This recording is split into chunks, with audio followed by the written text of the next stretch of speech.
Ошонун баары биз уже мына 7-8 жылдан бери мыйзам менен чуркап келатабыз деп биз баарыбыз айттык. Айтсак анан ошол жерден угуп ал киши айтты: "Мен анда сөзүмдү арткалам, адашып турмун. Болду, анда силер өзүңөр тартип бар экен силерде.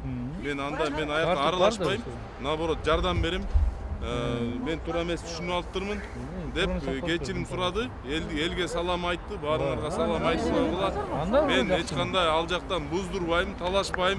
Ал жакка мен тиешем жок деп анан мага информация бирөө жеткирди деди. Ал жерде аферисттер сатып атат деп. Бирок биз айттык, ал жерде бир да аферист жок. Биздин жерлерде аферисттерге жол жок. Биздики ачык, айкын, чындык менен жүргөн кишилербиз. Мен азыр сессиядан чыга албай атам деди. Элге салам айтып койгула. Болду, мен экинчи ал жак менен талашым жок деди. Наоборот, жардам берем деди. Туура жооп алгандан кийин анан элге чыгып айтып